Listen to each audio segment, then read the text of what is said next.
We are moving to the next panel, the first panel of the day.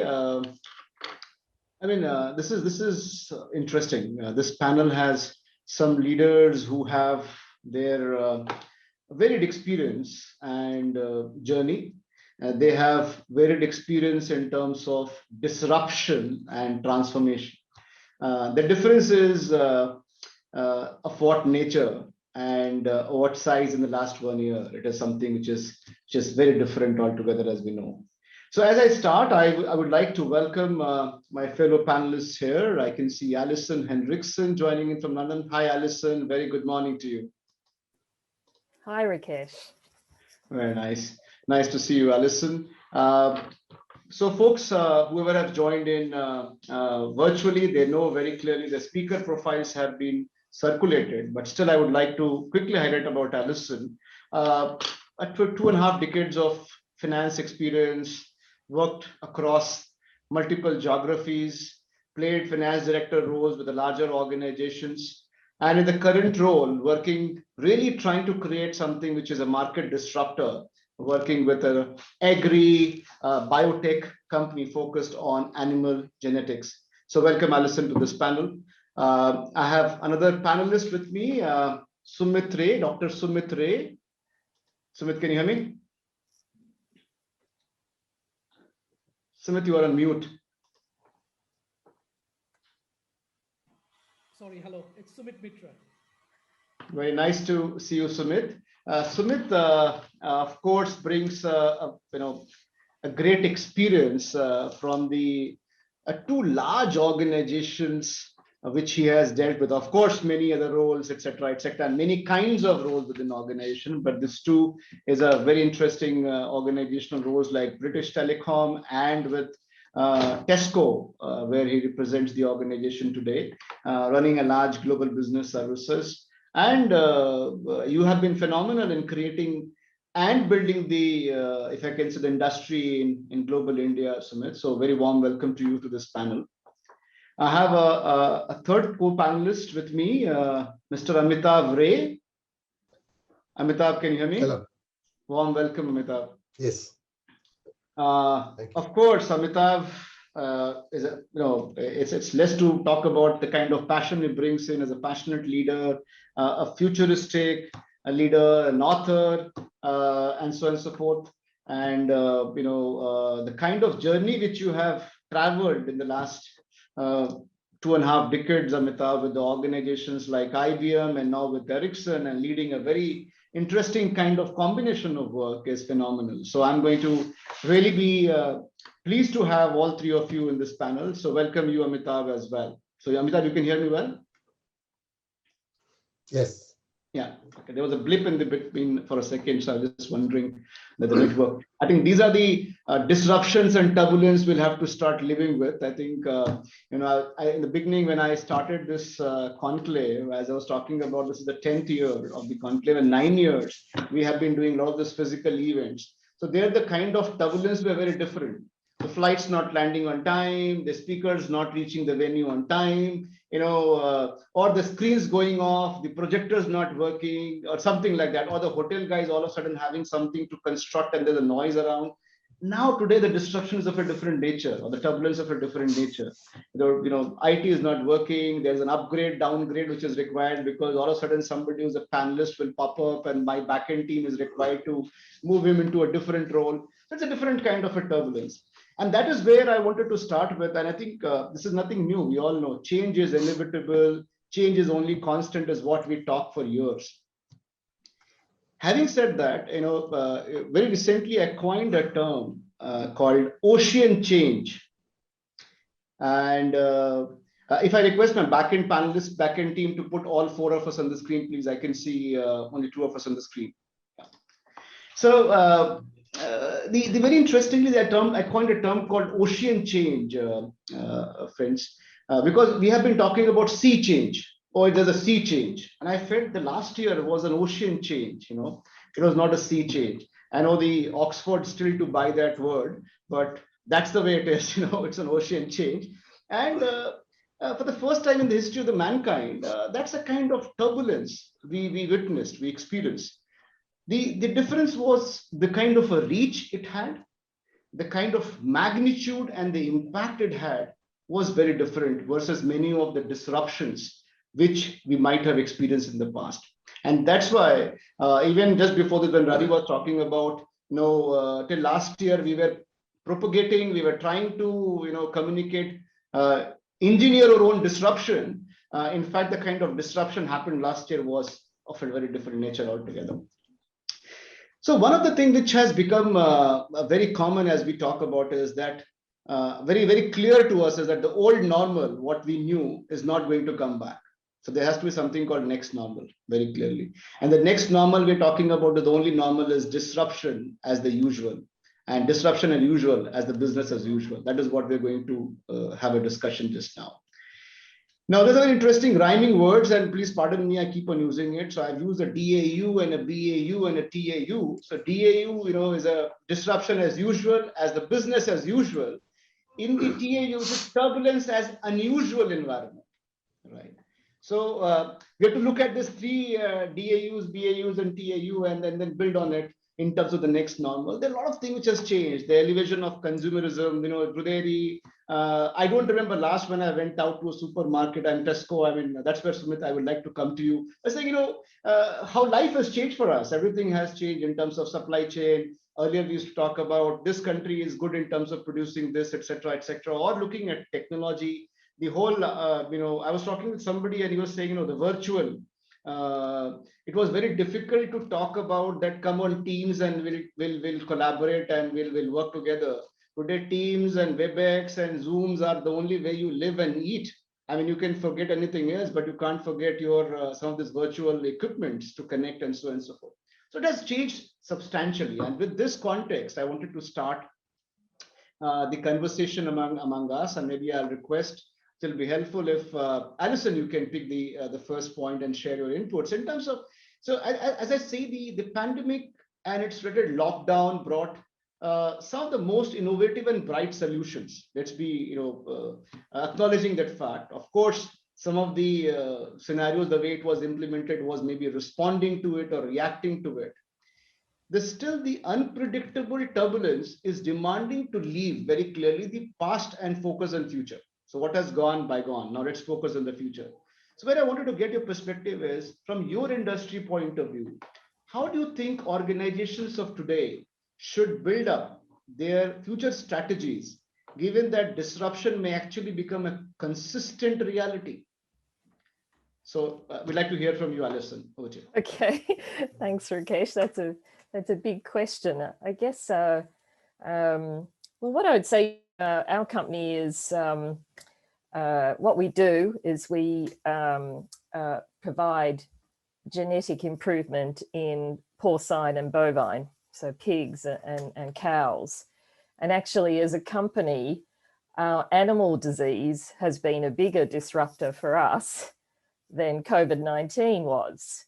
So as a company, we actually went through, in our world, a huge disruption actually in 2018 and 2019 with the occurrence of African swine fever in China.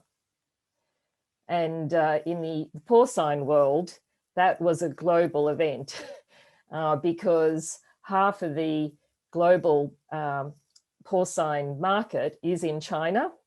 And as a result of that disease, half of the herd in China died or had the disease. So we experienced as a company that disruption, albeit a disease, affecting animals, as opposed to now the pandemic we're all dealing with COVID. But I think it's nevertheless interesting as I reflect back on, how did we react to that? How have we reacted since? Because that's continued to affect our market as well as COVID on top of that. And I guess what I would say is, how do you prepare for disruption? How do you create disruption? What Genus has always done is planned multiple strategies in multiple geographies, so that an event, even something as momentous as that, is something that can be managed and dealt with, and come out stronger at the other end. And that is what's happened to our company. So we saw a dramatic drop in demand in China in 2019 for our genetics, because the herd had depleted so much. But since then, what's happened is that there's been a recovery of the market. And because of the strategies and the bold moves that we've made in the past to position ourselves in that market, we're leading in that market now, and we're growing very rapidly in that market as we come out of the other side of that huge disruption. And that is, I guess, part of business as usual, coming out the other side and absolutely maximizing the opportunity that you can take. So that was an experience, I guess, before COVID hit. But to how did we react when COVID did hit? Well, I guess my immediate go-to reference was, well, what happened in the last time we had a global crisis? And I think it was really the global financial crisis in 2008 and 2009. So it was immediately going back to the statistics and saying, well, what happened to the porcine market at that point in time? And history was an interesting reference point, because it did highlight that it's quite a robust market, and people eat pork regardless of the economics. However, what we didn't anticipate was in our market actually a black swan that occurred because of COVID. So what happened was, in the US, because of COVID, the pork processing plants were forced to close. So back in April, May time, the US suffered a dramatic decline in pork processing production. It was down to 60% capacity. And that was something that never happened in the history of pork production. So something that was not anticipated, and it didn't matter how much you looked at history, it was just something nobody had considered could really happen. But again, a big disruption, but I guess, how did we cope with that? Well, it was continuing to support our customers, because they were the farmers who were supplying into the processing plants. And I think there's a piece around, showing empathy for the customer, as well as giving practical and support and continuing supply.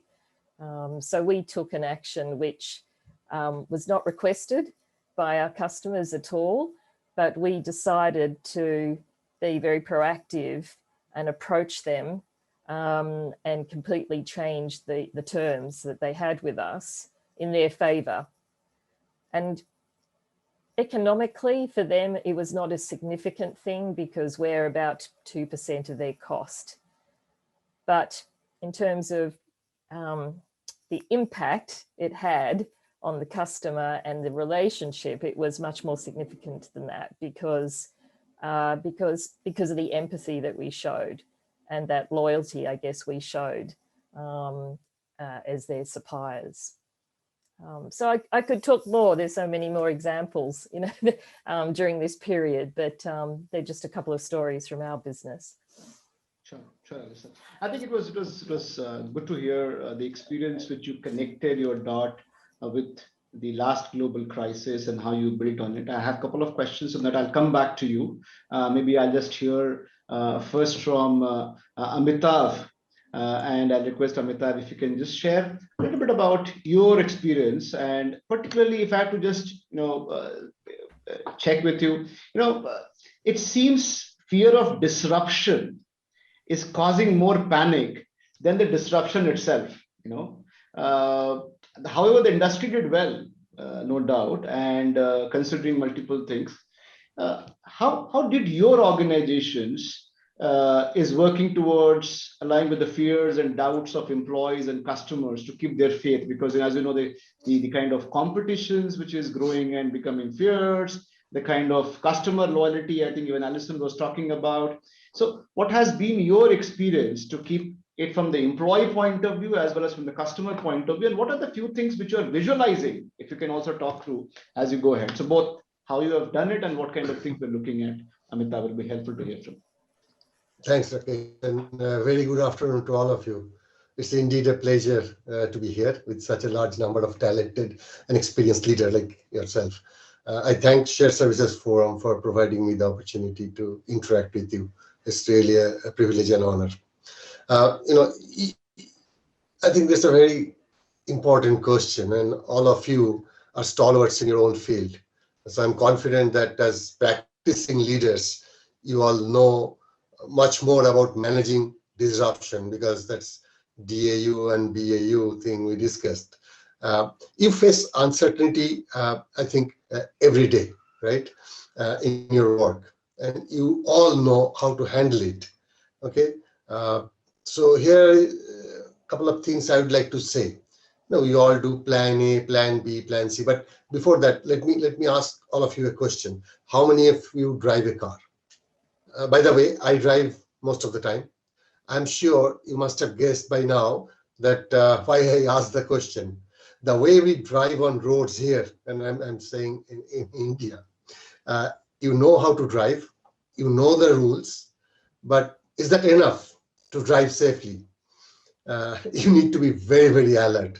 You need to have an intuition, and in sports terminology, that is called a peripheral vision, as what the cars, buses, lorries, autos are going to do, and they're around you, right? Are they going to change their course suddenly? So no matter what you do, you cannot manage that uncertainty, and you can only anticipate. You embrace uncertainty, okay, and be prepared for it. So in a similar way, I think organization like ours, we prepare ourselves, leaders like ours, we prepare ourselves to embrace the uncertainty whenever we run business. Uncertainty will be a certainty, and that's something, is becoming a cliche these days. So no matter how much you plan, no matter how good you are in preparing that business plan or risk management plan, you, I think, cannot avoid uncertainty. So we all know how to embrace uncertainty. That's my first point. As business leaders, let's be prepared for uncertainty and embrace it, and be always alert. I think Ravi mentioned also about some of the disruption in the past we faced in like Lehman Brothers collapse. Let me share a couple of examples from my short span of career. My first facing the uncertainty as a team leader, not a business leader at that point in time, was in 2001. And then at that point in time, I used to work in PricewaterhouseCoopers and PwC as a partner in their consulting practice. And that's the first time we were planning to work in a collaborative manner and trying to get our first customer in the US. That was the evening when we are supposed to, present the final proposal. We had already created a team around us. And what happened, in a couple of hours from then, and we are going to present in the evening India time, which will be early morning East Coast time. Somebody called me and said, "We'll come upstairs and have a look at the television." And I saw it was in September 2001, the Twin Tower collapsing in front of our eyes. That presentation never happened. That proposal didn't go through. I was sitting around a number of very anxious faces. We lost 3 of our colleagues. They were in one of those planes in that terror attack. And everything got so unsettled. So that is my first experience as a young professional to face uncertainty. You just cannot control anything. You just cannot do anything about it. The next one came pretty soon with Enron bankruptcy. Now, I was part of a Big Four consulting company or auditing company, and Enron thing happened. And you know what happened next to that. In October 2002, Sarbanes-Oxley's Act was produced and approved in US, and they asked all the companies in the similar business to get out of consulting business. PwC sold its consulting arm to IBM, and my life changed forever. Okay, I could not control that either. September 2008, as Ravi mentioned, Lehman Brothers collapsed in US.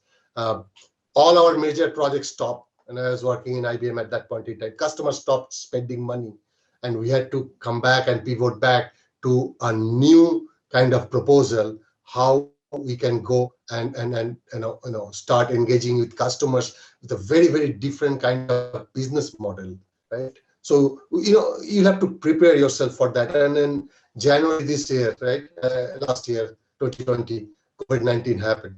So a global pandemic of this nature is different from economic crisis we faced earlier. The Great Depression or the dot-com bubble, a bust in 2000, 2008 financial meltdown.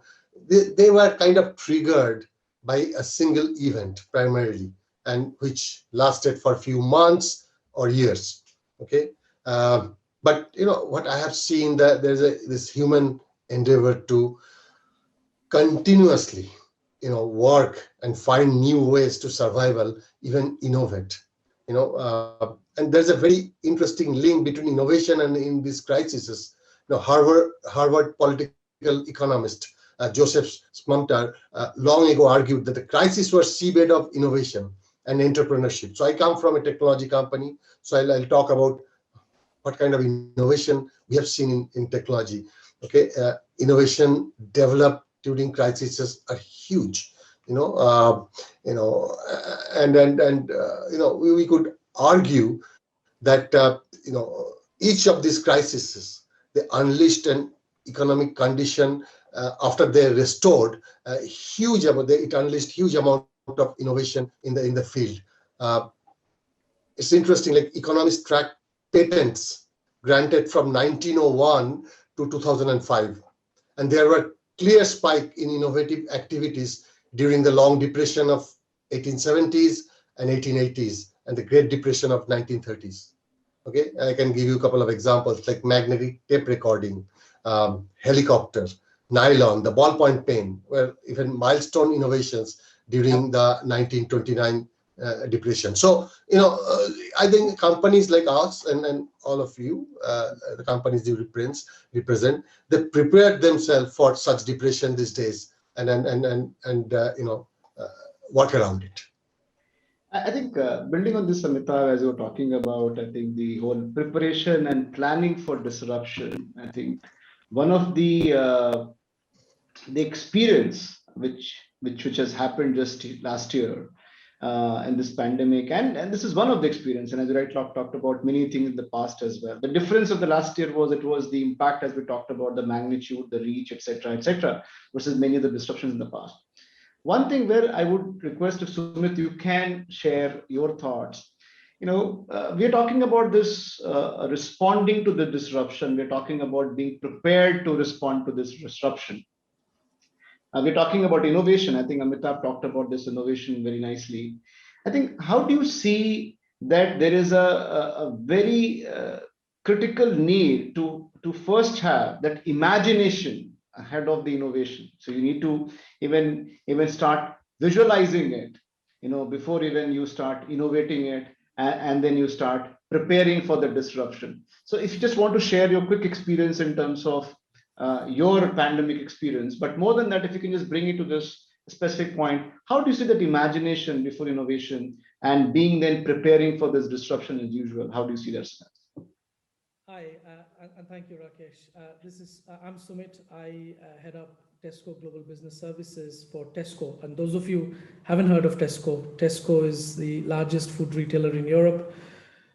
We are across 5 countries, have around 6,000 stores, 90 million shopping trips a week from our customers, plus online. So as you can imagine, we were hit by COVID in a different way, where our volume significantly went up.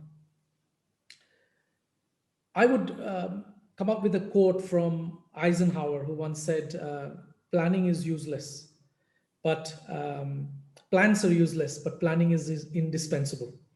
So when we saw what was happening around Wuhan, in Iran, in Italy, we were kind of anticipating what's going to hit us and what's going to happen. Just to give you an example, I'll share with you some statistics from a Tesco perspective. We used to do, up till about 15th of March, we were doing 600,000 orders online per week. And that was maximum capacity. And our CEO was banging on about how we should really double our business. And the business plan was, we need £50 million investment. We need a 5-year business plan to get to doubling our business. By 23rd of March, we were doing million orders. By mid of April, we were doing 1.4 million. Now we are at 1.6 million orders a week. So we've well more than doubled our business in a few months. If I look at the volume in terms of, if you think about after Christmas in the new year, what you do is you do a lot of promotions. You make sure people buy in bulks, and you sell your stocks. And what you don't want to do right in the middle of a pandemic is people bulk buying, your customers bulk buying. So how do you take off 10 million promotions over a weekend from 6,500 stores? How do you make sure your customers are safe? So one of the things that our exec committee did really well was we chalked out some guiding principles in some terms of how do we handle this pandemic. Now, as I said, that planning is useless, right? So what we said was we're going to be very agile as a business, and we will take decisions as we go along, but we will set a set of guiding principles. And one of the most important guiding principles, we said we will put our purpose before our profit. And the purpose is serving our shoppers a little better every day. That's our purpose. So how do we make sure that everything that we do in our business is purpose-led, and it doesn't matter about the profit? So our CEO disrupted the space by writing to almost 900,000 customers, vulnerable customers, who diabetic or older or who couldn't go out to do the shopping. So we wrote to them to say, we will block a slot for you from a home delivery perspective. And we didn't know how this is going to happen because we were frantically working in the background to create those slots. But I think our CEO wrote to all those individuals to say, Tesco is here for you. So order it online. We will help you to order online, and we will deliver it at home. So I think, and obviously it cost us far more to deliver at home than somebody coming into your stores and buying those. So that changed. Also, we made sure that the range is there for our customers, because customers who are coming into your stores are not going to make multiple trips in a week because there's a long queue. There is a lot of nervousness, safety precautions that our customers need to take. So how do you make sure that when customers come in, they get all their need in that one shopping, and they don't need to go into multiple stores? So we made sure the range and availability for our customers was always there. So that really helped us. I'll give you another example. On 23rd of March, we had 48,000 colleagues in the UK, 48,000 colleagues who were off sick, had COVID symptoms, or who classified themselves as vulnerable and couldn't come in to work in our stores. And now your footfall has gone up because people are panic buying and coming into your supermarket, and you don't have your colleagues in stores to support them and customers who are panicking. So we hired 52,000 colleagues in 3.5 weeks, which is absolutely unprecedented. And it would generally take us a year, if not more, to hire 52,000 colleagues. But we did it. We did it because it was the right thing to do. We continued to pay our colleagues who were off sick, who were vulnerable. We hired colleagues who lost their jobs. There are other retailers who were suffering really badly. So we said, we will take their expertise and bring them into food retailing. So these are some of the behaviors that we drove. But the most important bit was, how do you react to this as an organization? So you could easily think about, okay, this is a great time, people are buying, how can you increase your profit? So it's available in public domain. We took a hit of almost 800 million pounds on our P&L to do what's right. But what was the impact? What was the net impact? The impact of this is, by driving and doing what is right rather than doing the right things, we had 1.2 million net new customers who came into our stores. And from number 6 brand in the UK, we became in 2020 number 1 brand in the UK from a Tesco perspective. And we feel extremely privileged as Tesco employees that we fed nations during crisis. And that is what drove us. And there are colleagues who work 16, 20 hours a day. If I look at my business services in India, Budapest, people were adjusting to this. I don't like the word new normal, because the world has always been like this, VUCA world. So people, while they were adjusting themselves, working from home, managing their children, managing their cooking, managing their household stuff, and putting in those hours to support our customers, has been phenomenal and incredible. And nobody came back to say, oh, I need overtime, I need this, I need that. But they were so privileged, and we all lined ourselves towards the purpose of feeding nations. That really helped us to drive the right behavior. And I want to finish off by one thing which really talks about our company and how we've created that food brand in the UK, is that we got some government funding. We got almost 600 million pounds from the government as rate reduction. But the board unanimously, 6 months later, returned that 600 million back into the economy to say, as a food retail business, we've done really well. Our revenues have gone up. So it's important that we give that money back to the society to help other retailers who hasn't done so well. And the thought that I want to leave behind to all the audience here is that it's about the purpose. Profit is a consequence. I think sometimes we run after revenue and profit. I think that's a consequence. I think if we stick to values and purpose, you can build an organization that creates value for shareholders and colleagues. I think it's a very good experience sharing from you, Sumit. And I think particularly the point in terms of how to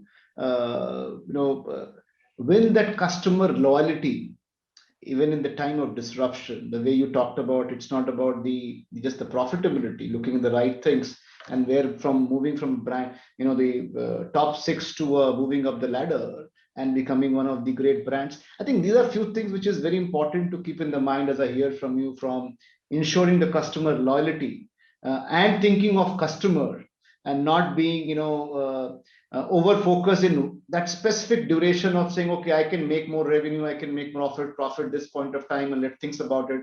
How you're looking at a long-term point of view using the disruption becomes very important. I think it's a good point which you're sharing when somebody wants to visualize it. Now, as move to the second half of this conversation, I will request each one of you to be quite brief, very brief, maybe if I can say a quick 30-second, 40 seconds kind of thoughts and responses will be very, very enabling. And I know there are a lot of people, close to 200 people who have logged in and listening to us. If they have questions, they're already putting few questions up. They should feel free to please put your questions up. You can even direct the question to which panelist you want to ask. We'll try to see how much we can take the next 25-30 minutes of the time what we have. But I just want to build the conversation ahead, and I want to go back to you, Alison, just to check for this whole point about this customer and the way this entire disruption has happened, and the kind of industry you are in. The reach to the customer is very different. It was supposed to be more, one is more of R&D, but the same point of time also reaches, more on the folks on the ground. And this whole change, which stops in a way from reaching to those customers for you on the ground and becoming very difficult in terms of your sales feet on the street is not able to really move the way it is. How are you visualizing your next normal in that context?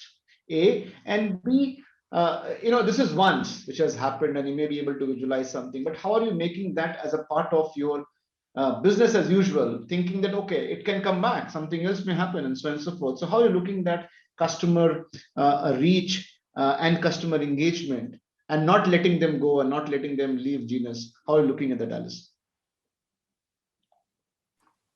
Sure, Rakesh.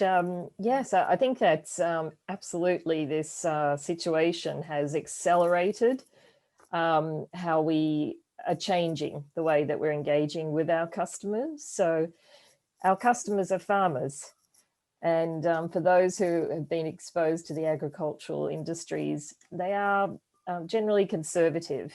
So, our engagement with the customer is typically face-to-face.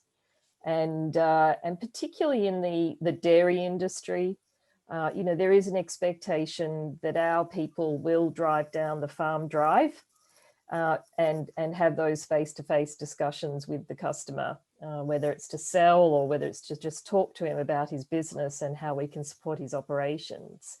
But yes, COVID changed that situation very dramatically because our people just couldn't do that. And of course, it was different depending on which part of the world we're talking about. But the market that particularly stood out for our business was Latin America, where we have a very big supply of genetics for the beef industry, as well as for the dairy industry. And if you, of course, Brazil, one of the biggest beef markets in the world, but a very big country geographically too. So, if you think about it, a lot of people having to travel long distances in the past to reach customers. But what our team did was they really got on the front foot and really developed their marketing and engagement with the customer through digital means, which has just never been done before in our industry, and did it in simple ways as well. So using WhatsApp, which is a very popular in Latin America, but achieved incredible e-commerce statistics in effect that we are continuing to grow at a rapid pace. And it's really challenged the rest of our organization, other parts of the world, to think about how best can we engage with the customer in the future? Is there another way we can do it? So it's absolutely, I guess, front and center now of our sales and marketing strategy. Whereas I would have said, a year ago before COVID started, it was definitely something we were starting to talk about, but certainly the timeline has dramatically shortened in terms of how quickly we're able to move that forward. Sure. Well, thanks. I think it was a good experience, the way you talked about you have handled something in the Brazil and now you're thinking to make some of these as a part of your future strategy, because of course, it needs to be relooked, the entire the market once again. I think one of the point which I also get from you and even Sumit was talking earlier about was that if you let go of that customers who are loyal and don't find the ways you will be able to give them the comfort and confidence, you are going to lose them. Second, if you're thinking of a lot of incremental transformations, it is not going to work in this environment. You have to be radical about it. And you need to be absolutely thinking of how can I dominate it Otherwise, it will be too late, and there's a lot of competition, which is also becoming very fierce in terms of how to go and capture the market. So it's a fantastic point Alison has talked about. Amitabh, just very quickly to check with you, this whole point about technologies we used to talk about earlier by saying, technology is an enabler, technology is a supporter, technology, whatever is required, etc., etc. Now, in fact, I used to even talk about by saying, Amitabh, ITS to ITBS, IT enabled services was 20 years back. Till date, people are still talking about ITS, then something which is not correct. It is all integrated technology business services, if I can say something like that. So how much of these futuristic technologies will play an important role as part of the organization's plan for disruption as usual? Should they still continue to see business and technology as two components, or this is the time which has come that you can't plan anything without seeing these two together? Amitabh, your inputs on that. I'll request my panelists to be brief from here on. So I just want to cover a little bit more, and Amitabh, please. Sure. Yeah, no, I think it's a very valid observation. IT and business, or technology or business, cannot be seen differently. COVID. A lot of us were talking here about what happened after COVID-19, but in business, as I was saying, the disruption is always, it has been there, right? And then leadership has to act.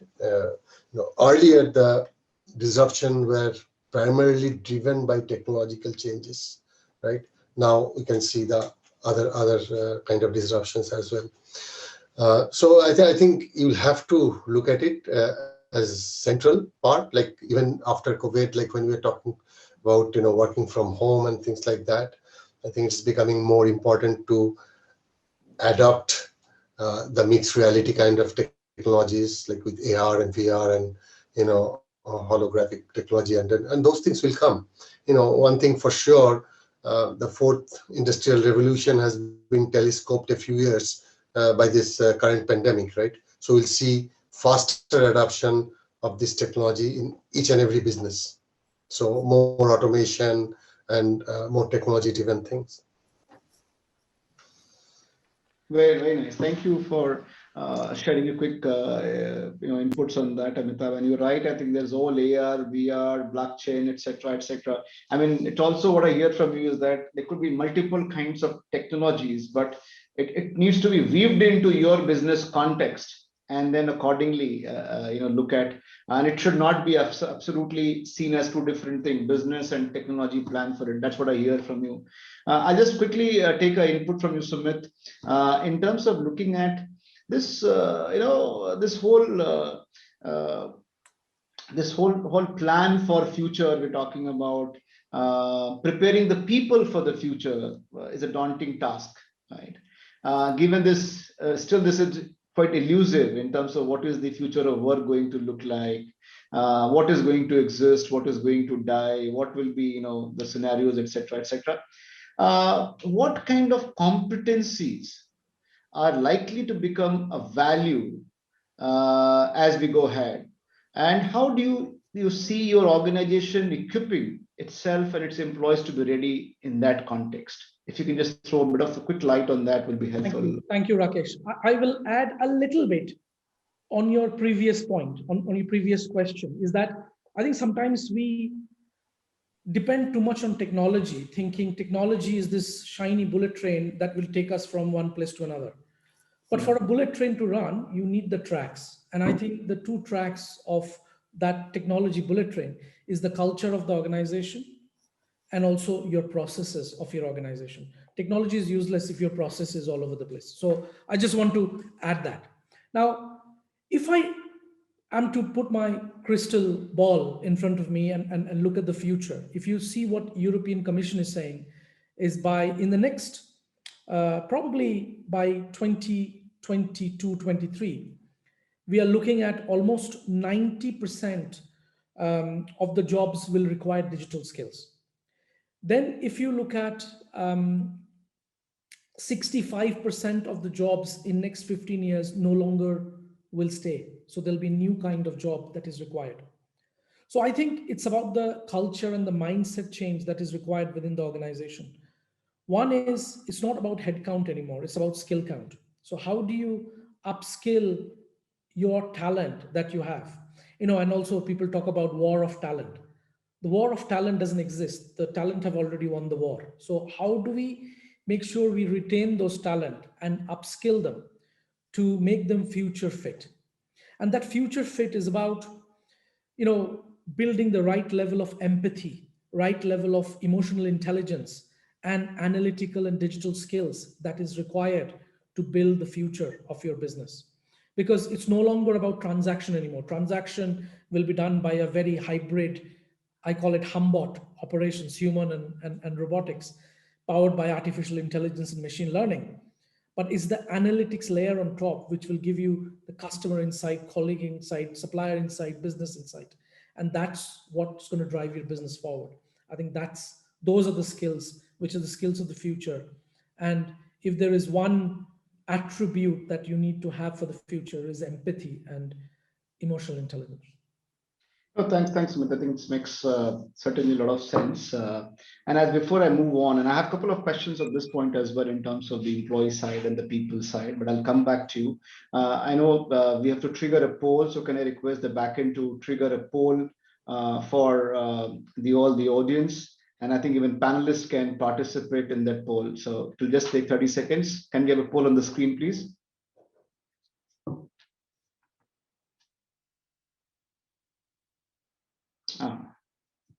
So the question is, which according to you is the most critical indicator of the next normal? Weakening consumer loyalty, gig working, anywhere operations, tectonic shift to integrated technologies, global skill sourcing.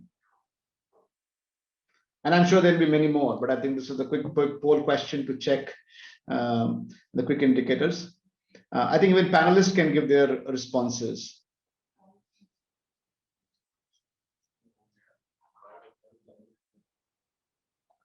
Just give another 15 seconds for the people to fill in.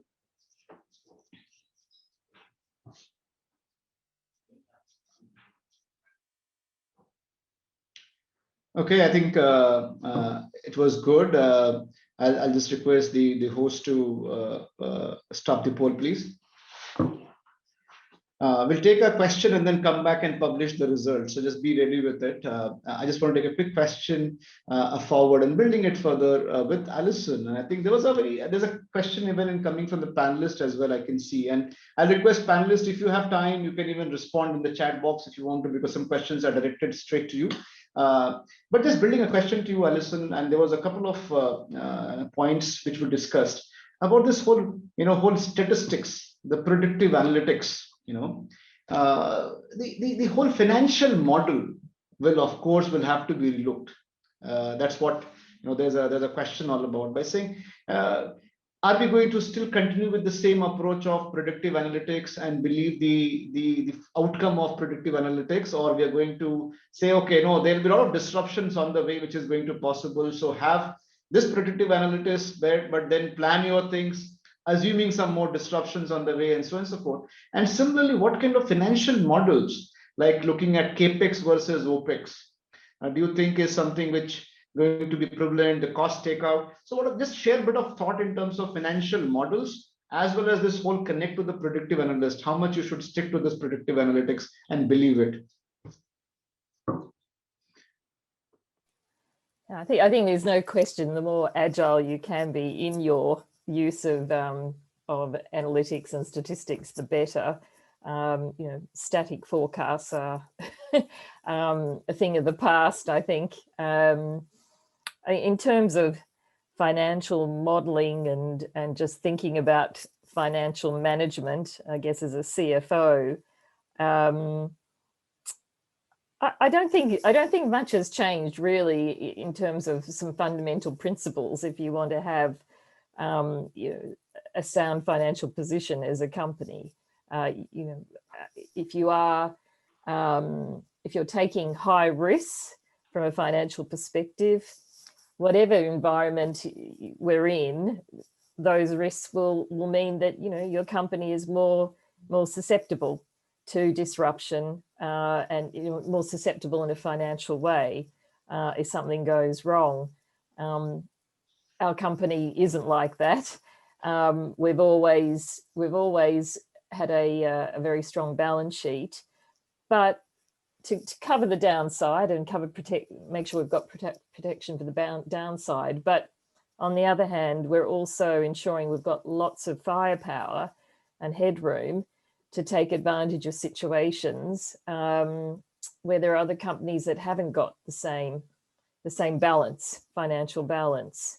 So I guess what I would say is you really want to have best of both worlds if you can, to be able to take advantage of various opportunities as well as cover your risk.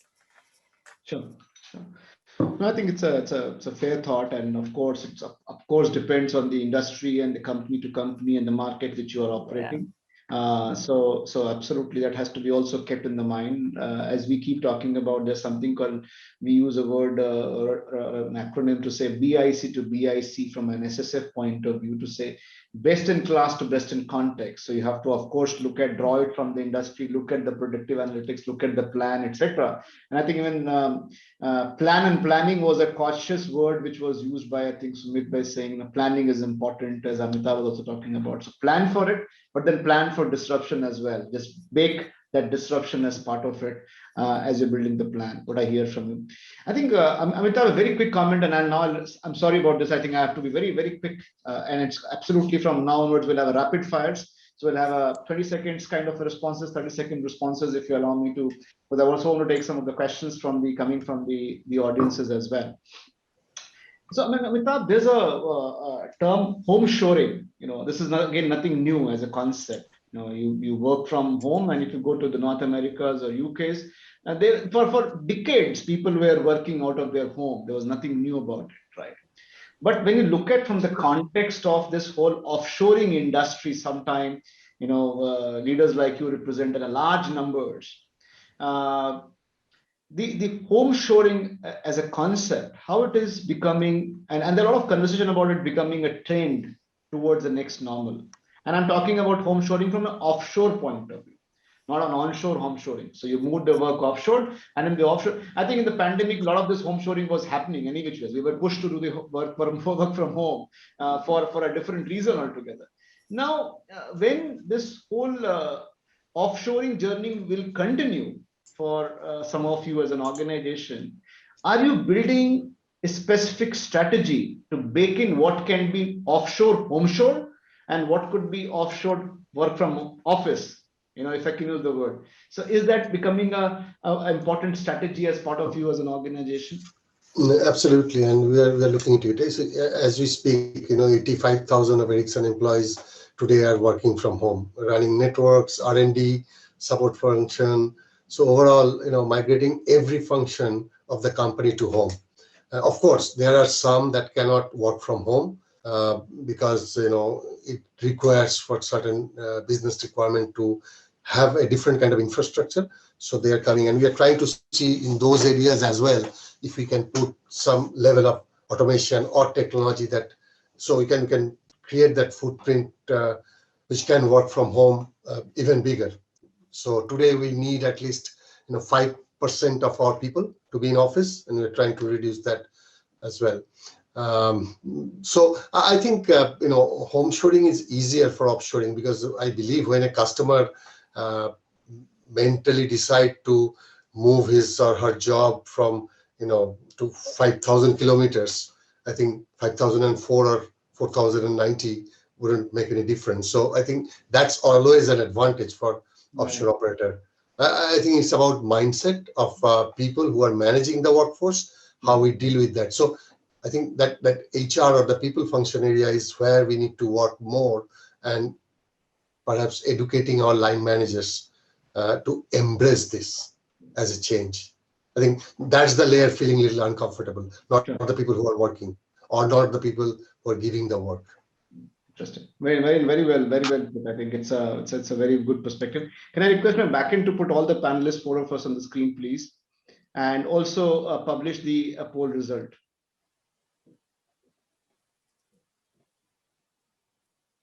Can you the poll results? Okay, that's interesting. So the result says that which according to you is the most critical indicator of the next normal. They're saying anywhere operations and tectonic shift to integrated technologies. I think we talked about anywhere operations just now, as Amitabh, you were talking about working from anywhere and home shoring, et cetera, the multiple operating models. And of course, looking at that shift to the integrated technology is one thing which is coming out to be views of the people who have participated. This skill sourcing is one area which is interesting one, and that is where I'll just take a very, very brief responses, please, 20 seconds, 30 seconds, like literally rapid fire, if you guys can support me on this. And I'm taking some questions from even the questions on the Q&A coming in from the audiences. This whole employee side, Sumit, the whole people side, as Amitabh was also alluding to, and you also talked about this empathy and this intelligence and how to look at it, humbot and so on and so forth. But we have been used to an environment. We have been used to an environment where you manage people, you build that culture, you shake hands on the ground, and there are people who are talking about how will you build that readiness in the minds of the people after this. Assume this pandemic is over in some point of time, and of course something else will happen, but how will you create that cultural shift to deal with that kind of a disruption in the future? I think this is where leadership and line management capability will play a really, really big part. And how do you bring empathy, again, I talk about into your way of leadership. Now, I don't like the word offshoring, onshoring, homeshoring. I like hiring the right skills at the right time, at the right place, at the right cost. It could be anywhere. And building a global business services model, which is agnostic of location. You support a process, you deliver the process. Now, it's if the culture is strong within the organization, you can build those culture, and it's not people team or HR's job to build that culture. The culture sits with the leader in terms of how they build the leader, how they connect everyone in that organization to the purpose of the organization and the values of the organization. And I think I'll use this word of caution is that I don't think every single job in India or anywhere everything can work from home. So there are things that will require collaboration, requires agility, where you need to meet face to face, where you need to have whiteboard sessions, where you need to have process mapping or whatever you need to do, but be more agile.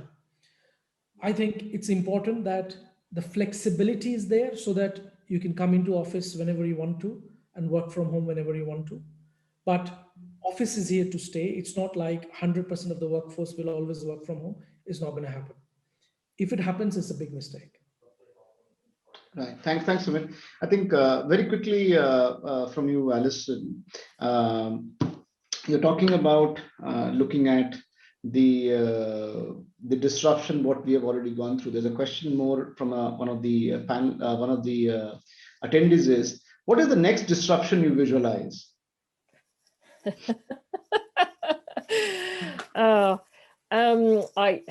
I don't visualize another global disruption anytime soon, hopefully, but I think there are definitely some trends or changes as a result of what we've all been going through that we've talked about today. Just building on Sumit's point, we are sociable animals. Human beings like to be sociable. So I think even if from a business perspective, we can work like this, work remotely, I think we do, well, most of us have an inherent need to socialize with other people face to face. So I think we'll end up certainly seeing, a change in how we operate. But I agree with Sumit. I don't see a world where we continue to work this way to the scale we are now when this is all over. This point around sustainability as well, I think that's going to be, that was a theme before this all happened. I think it's going to be a much, much bigger theme going forward, whichever industry you're in, whichever part of the world you're in. Sure. So yeah. No, absolutely. I think a quick question from again an attendee, and this is for all the panelists. Maybe I'll just first throw it to Amitabh, you, and if somebody wants to please add. I think we just one more minute to go before we wrap the session. What's the panel's view on running huge transition programs during such pandemic? Are we just running regular operations or aim higher? Well, it hasn't stopped us. Go ahead, please. I was just going to say it hasn't stopped us continuing with our global rollout of a new ERP system. We've done it, we've done it remotely, and we've done it on time. Yeah, it's amazing how you can adapt if you need to. And to me, I think it depends on the maturity of the organization, how matured you are and how ready you are as an organization to adopt and adapt change. I think that's, are you change ready? If you're not, then there is a problem. Yeah. Right.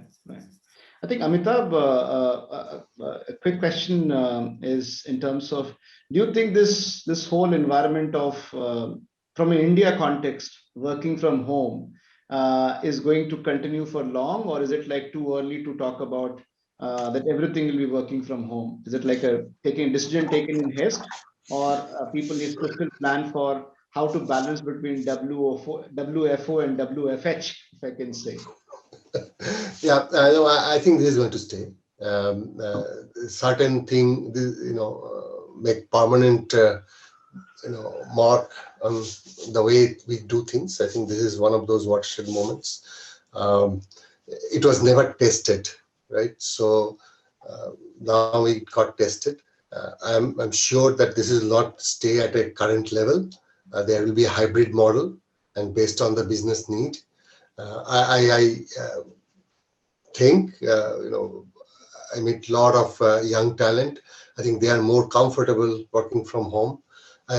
In my organization, I have seen globally that productivity has gone up. And one of the primary reasons we found that why the productivity is so up, because when we anticipated as management that it will go down, is because people have more time and flexibility. The travel time is definitely one of those, right? If you're working out of Gurgaon or Bangalore or places like that, you can easily waste 3 hours on traffic every day. People are more relaxed, and industry has been struggling with work-life balance thing. I think it addressed that. There will be a hybrid model, but we'll never go back to how it used to be. Sure, absolutely. I think it was fantastic having the conversation with three of you, hearing different perspectives and insights, different industry. And as we believe we don't converge to a conclusion, we of course have our own views to add to it. And as we always believe, it's contextual. It is up to the audience to take what they feel is good to take it back for their organization. There's some unanswered question. As we see, there are a lot of questions popping in. What we do is, we will take these questions. We'll try to see if we can get a post session responses and publish it on the Shared Services Forum portal for the people to come and gain more insights.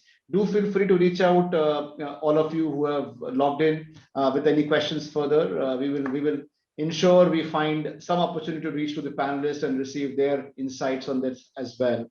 It was really, really wonderful. Thank you, each one of you, for taking your time out and joining this panel. We're going to have another interesting panel in next few seconds.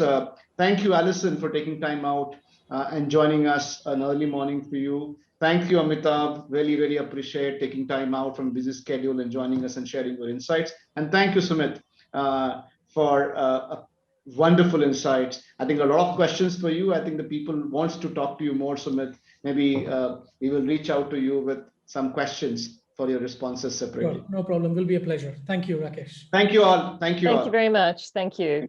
Thanks.